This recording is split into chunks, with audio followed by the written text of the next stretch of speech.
My name is Kelly Mannion, and I am with the website forgrief.com. Today I'm here with my friend Kristen Ernst, who is a therapist with the Center for Hope and Healing and a bereaved parent.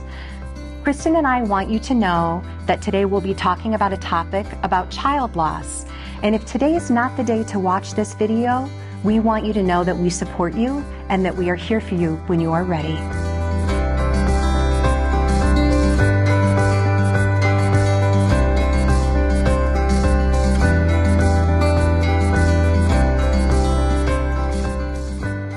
Kristen, tell us about yourself.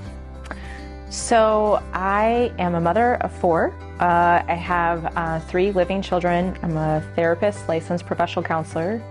I have a private practice in St. Charles, Missouri. And then I do a lot of grief groups. So for suicide loss, substance use loss, and then every gamut loss that you can think of. So you mentioned that you have 3 living children. Mm-hmm. We know that child loss can be one of the most devastating experiences and heart-wrenching experiences for parents. Mm-hmm. In fact, there's not even a word for a parent who's experienced the death of a child. We know that we have widow, we know that we have orphan, but we don't have a word in our language for the death of a child. Can you speak to that? Well, yeah, I don't think there's a word because the pain is, the despair is so much. I know with my child loss that happened when I was 25. And I remember thinking at that time that I couldn't imagine having the pain that I had then for the rest of my life. It seemed unbearable. And is it still unbearable? No, I would say, people want to say things get easier. I don't agree with that. I think that they get different. Through working through my loss, using rituals and working through the pain, I think that I have created a new normal.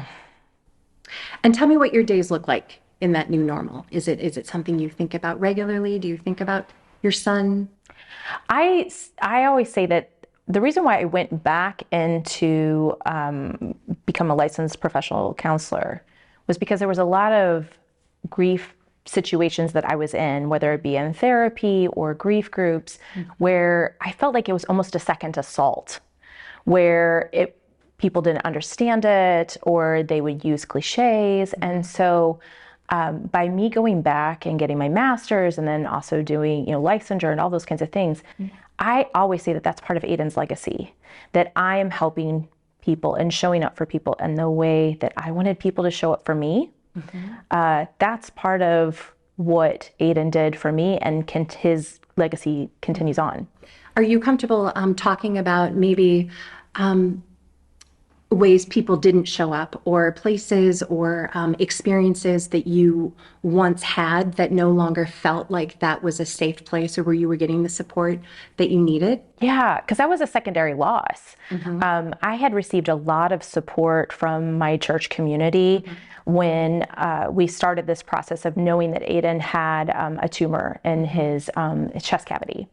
And so everyone was rallying around almost this miracle that this was going to get taken care of. Mm-hmm. And when it didn't, people didn't know what to say. Mm-hmm. And so they lean on, when people don't know what to say, they lean on their cliches, right? Mm-hmm. They lean on those kind of like, well, at least you have an angel. And at the time, or I was 25, they said, well, at least you can have other children. And my experience has been that anytime something ends or starts with at least, it's not supportive, right? It doesn't feel supportive.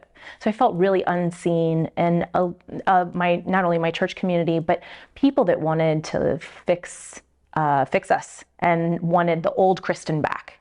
And I was never going to be that person again. I can imagine saying, at least you can have other children, and you wanting to say, but I want this child. Mm-hmm. Oh, I want this child. For sure. And you've never stopped parenting Aiden, right? But your relationship has changed. What can you say about that? So I started a tradition. He always had a stocking. And so that first Christmas that he wasn't with us, I debated whether to put that stocking up, but I did. And that Christmas, I wrote a letter and put the letter in the stocking. And I had forgotten about it. You put the Christmas decorations away, and then I went to get the Christmas decorations out the next year, and I had remembered wrote that letter. And so I wrote one again. And so I have done that now for, it'll be 19 years. I have like written a letter, and I can look through the years of like that first letter. I can barely even read the writing because my hand's shaky. My tears have stained the paper. And this is a different place now. I'm able to look at Aiden's life with meaning and never okay. I don't think that anyone wants to be told that they're going to be okay or accept this.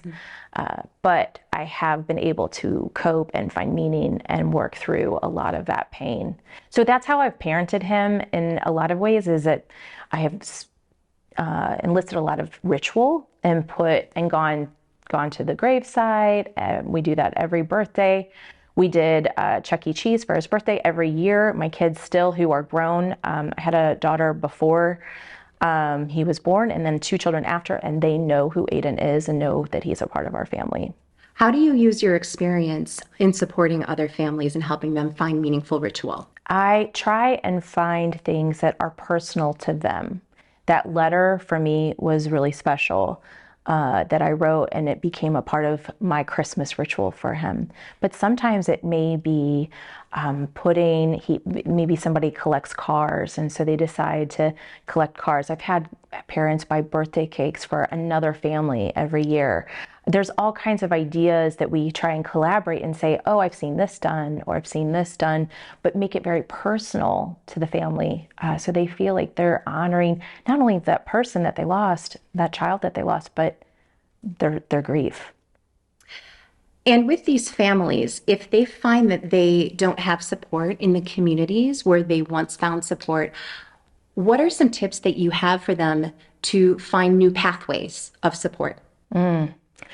So I think it's really important to find people, whether that's in a grief group, a support avenue through a church or through a funeral home, whatever that looks like, that they can find somebody that's not trying to fix them, that's not trying to say, oh, well, we want you kind of like wrapped up in this bow again in this little package. That's not really going to happen. So I would say try to find people that will sit with you in your pain and not try and fix that. And hopefully you can find that in your community. If you can't, there's always licensed professionals out there that are willing to sit with you and do that. And what did you find that was particularly helpful? One of the major things is for people to say, it's okay that you're not okay. That how will you ever be okay? You might find good ways of coping and finding meaning, but it's okay to give in to that. I'm not okay. You're going to mask sometimes. We all have to mask, but to allow yourself to feel what you need to feel. And when you were in acute stages of grief, what did you find most surprising? The most surprising thing was, I think, having those secondary losses of community that I thought that were so good at rallying around us when we were believing for a miracle, that once we didn't get that miracle, they didn't know it made them feel vulnerable. And that's the thing, is I think that people are very well intentioned, but then they don't know what to do with their own vulnerability. And so they avoid you, or they say the cliches. And I was really surprised at that community that didn't show up that I thought they would. And where were you surprised that you found a new community? I found a great community, one in my therapist. That's partly why I went back to become a therapist, but in grad school. And then also in other grief communities. We have a lot of resources, whether it be in pregnancy and infant loss groups or the hospitals. Hospice has really fantastic support groups. We just have to be a little bit more creative and think outside the box. And using that creativity, how were you able to bring those tools or find those resources for your family as well, knowing that you were a grieving mother, but that there was a grieving father and there was a grieving sibling? How were you able to work through that? We just talked about a lot. We brought Aiden into the picture, into the family narrative all the time. I will never forget that the moment that we walked into our first viewing with Aiden, my daughter was 4, and she put her arms around her father and I and both said, "We're a family for the first time," which was heartbreaking. And this was at Aiden's at his funeral, and meaningful. She would not leave the casket. She sat up there through the whole viewing and just like was in awe of him. So that became part of our family narrative. We just talked about him all the time, talked about what we thought he would be doing, and that brought a lot of meaning into our family. In your practice, what do you see as a recurring theme surrounding child loss? There's so many. I think part of it is finding people that don't say the cliches. That's a big part of it. And so when people come into private practice, a lot of times it's because somebody has said something hurtful to them and they're trying to work through that. So many things are about setting boundaries and making sure that you aren't isolating, but you're insulating. So I try to tell people that it's important that you are around supportive people that love you and care for you and are not trying to fix you, but you're also allowed to step away. Your circle can get smaller. That is allowed. Do you have any tips for those boundaries for folks who might be struggling setting them or finding the words to talk to someone who is trying to be supportive and well-meaning and maybe doing the best that they can, but it's not meeting you in the place where you need at that moment? What are some tips you have for that? I try to empower clients to say things like, "I know you mean well, but that's not helpful." That is very direct and still kind. The other part is if people continue to do that, it's okay to step away. Maybe you don't go to lunch with that friend for a while. Maybe you step away from that relationship for a while. So that might be something that I would advise. I think that's really important. What about for the folks who want to support someone who is grieving? What tips would you give them? If we're not allowed to really look inward and deal with our own emotions, we're not really able to sit with other people. So a lot of times we have to sit with people in their pain. And if you want to be helpful, you're going to have to sit in your pain too. Oftentimes, parents who've experienced the death of a child play cassette tapes in their head over and over. They press play and they just play the tape. And it just plays maybe the same mantra over and over again. Maybe what they could have done better, that they should have protected their child, that they're somehow responsible for this. And then when the tape gets to the end, they rewind it and they play it again. What tips do you have to help that parent take that tape out and play the B side? I tell people to picture a stop sign, that we have to shrink the inner critic. It is really common, as you said, for parents, we're innately supposed to take care of our children. And so when our children die, no matter what age they are, we feel like we have done something wrong. There's a lot of guilt and shame in that. And so sometimes the best thing you can do is picture a stop sign and say, okay, I got to stop. Another tactic I asked people to do is talk to their younger self. I've done that a lot in my own grief, talking to my younger self and wanting to use some what we would call radical self-compassion, putting my hand on my heart and saying, I did the best I could with the information I had at the time. And really taking that to heart and allowing yourself not only to stop that tape recording, but also heal from the bottom up, heal the body, heal the mind. And when that healing starts happening, and we know it's not overnight, and we know that folks don't get over grief and they don't get through grief, that you learn to live with it. And in living with that, oftentimes you can still find moments of joy. How do you reconcile that? So many times people say, oh, well, I can't enjoy something. My child is dead, which is a very, I can't enjoy anything. But maybe it's starting to try and allow yourself to not necessarily even enjoy, but be neutral in a situation. Sometimes we will experience joy and then we'll beat ourselves up for it. And that's when you use the stop sign or the compassion to come in. But when you notice that you are trying to find joy and you can't find it, you might have to find new activities. And you also might have to find maybe a place of neutrality versus joy. That might seem just like too high of a bar at that point. What advice do you give to families or those who say, I do not want to live in a world in which my child is no longer living? I hear that almost every day in private practice and groups, that a lot of people do not want to live in a world without their child. I think that it's important for us as clinicians to explore those things. I also know that I did not want to live after my child had died. That didn't mean I was suicidal. So we have to be careful. We have to ask questions and kind of probe and gently say, okay, it sounds like you don't want to live. Do you have, and actually do suicide risk assessments and ask people, it makes sense that you don't want to live. Validate that. How can you live in this world? You don't have the tools yet. But then also say, do you have the means? Have you thought about that? Have you thought about how to do that? And actually do a suicide risk assessment. I think it's really important for us to be having those conversations and for family members to not shy away from those things as well. I want you to answer with one word. Grief is meaningful. At 25, when this happened, when I lost Aiden, I had all of these other losses that coincided with that. But those things, that pain, I've leaned into that pain, and that pain has produced meaning.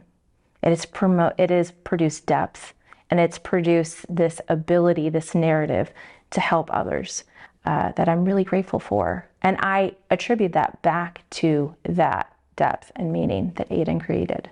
When you're working with families who've experienced the death of a child and you're asking them to go back and have some compassion for the younger person they were when their child died, what do you often hear? What do they often say to you? Well, they're honest, right? They say it's all my fault. It's all I could have prevented this. I could have, and instead of, so many other people in their lives will say, oh no, it wasn't your fault. It wasn't your fault. And we just allow in therapy, I allow people to say it was all my fault and not try and correct them or, kind of get into the theology of how those things happened, but allow them to feel that and not contradict it. Let them sit with that, because eventually they'll understand, they'll come to an understanding as they work through that pain that it most likely wasn't their fault. We just kind of take that on as I always say, it's like another rock that we carry around in the backpack of grief. And what does that backpack look like for you now, that backpack of grief? I think that that backpack has obviously gotten lighter over the years, but what I notice is there are big events that come up that that backpack seems quite heavy. For instance, last year, when my son would have been a senior in high school and everyone was posting all of the senior pics and all of the first day back to school, this is their senior year, I felt that. And I had to kind of step away from social media for a couple days. And I always tell people, it's kind of like I open the backpack and I look at the stones that I've all named and I take some of them out and then I decide what I'm going to carry. And so I had to step away from social media for a little bit just to kind of allow myself to grieve. Those anniversaries will come up every January. Is hard for me. It also coincides with my birthday. And so Aiden and I share that, which is really special, but also very hard.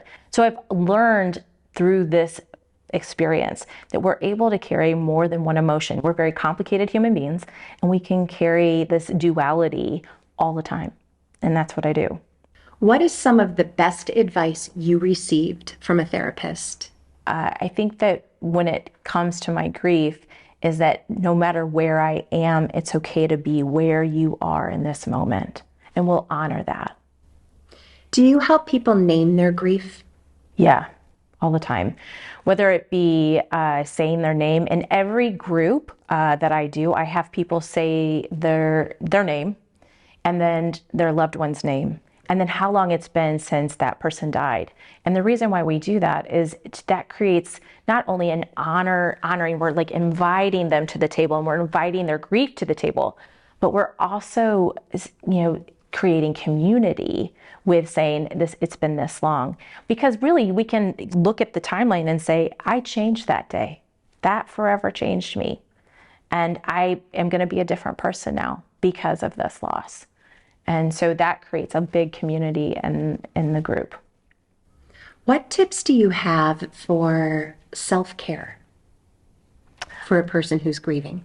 Boundaries. The big one is like insulating versus isolating, and making sure that you're taking care of self by not overextending yourself, whether it be in work and with your other children, in other activities.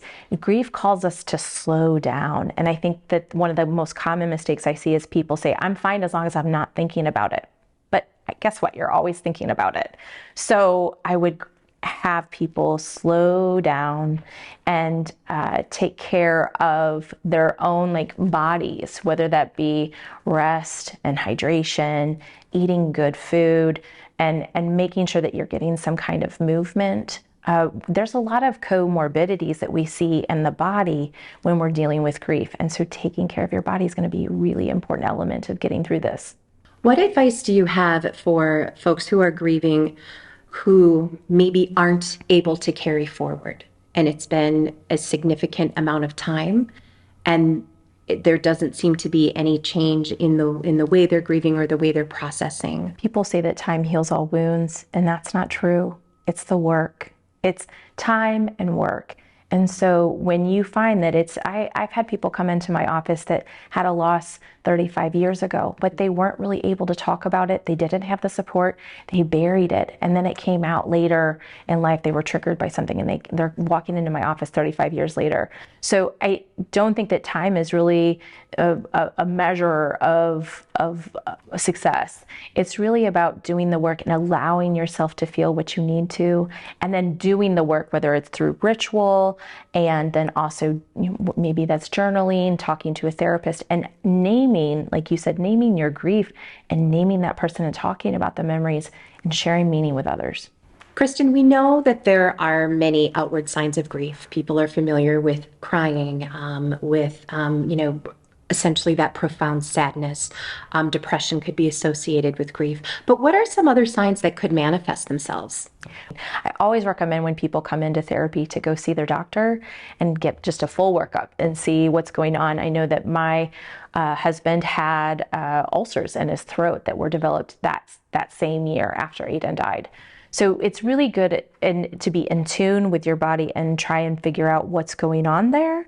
Other things that might show up other than your physical stuff is people develop other even obsessive compulsive disorder, or this need to control other things, or you'll just notice a lot of hypervigilance where people will work kind of obsessively on something to avoid. If you notice a lot of avoidance, there's gonna be things that you're just pushing it down. You're just pushing it down, and it's gonna show up in your body somewhere. Where do you suggest that people first start to look for a therapist?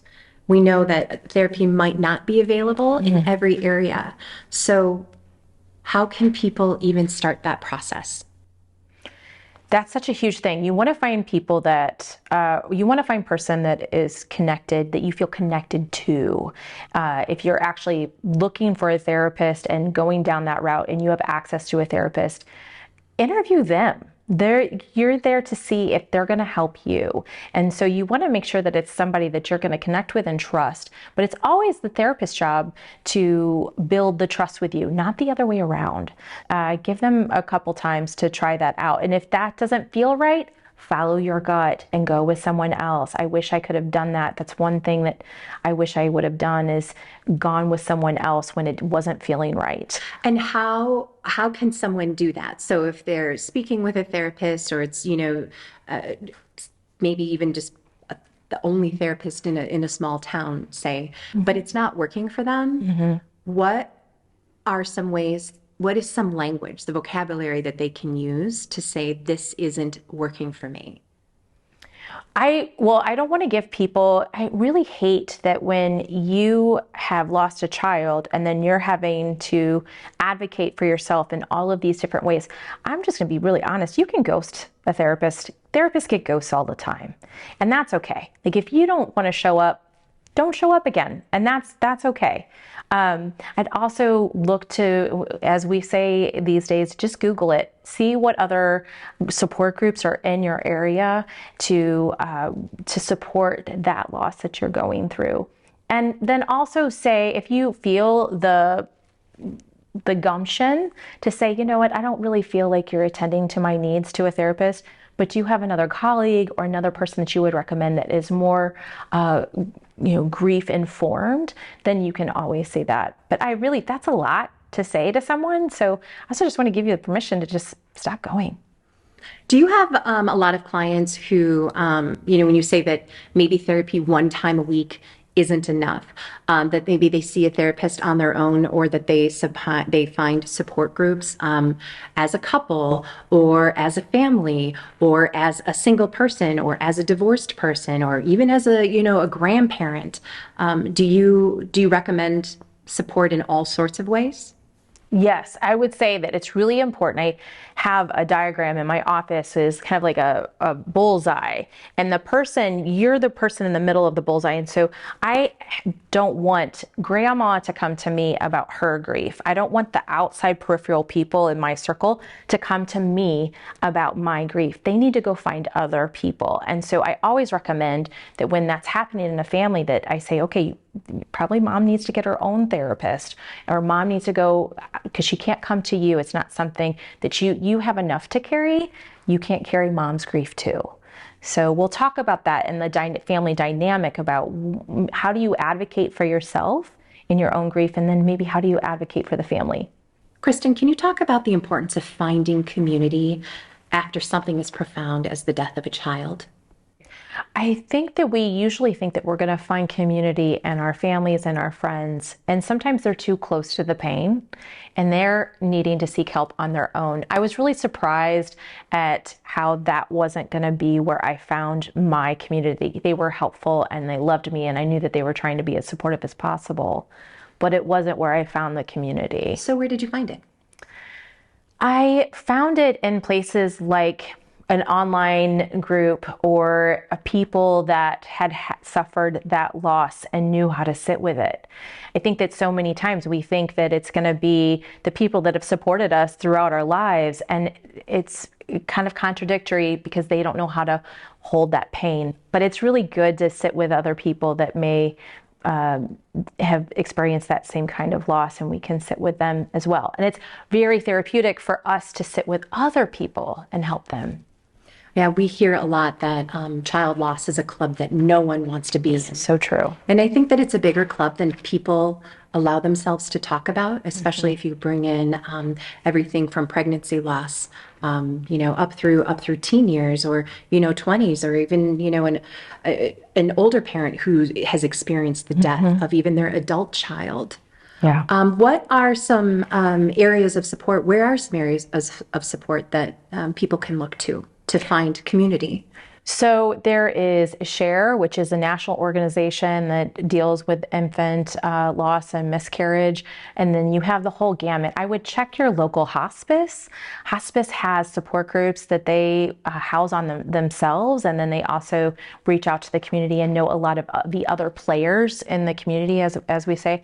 And then also funeral homes. Funeral homes are a great resource for people to find things that they wouldn't normally look to that. And that's a really engaging community as well. Oftentimes families at the time of death don't memorialize their child.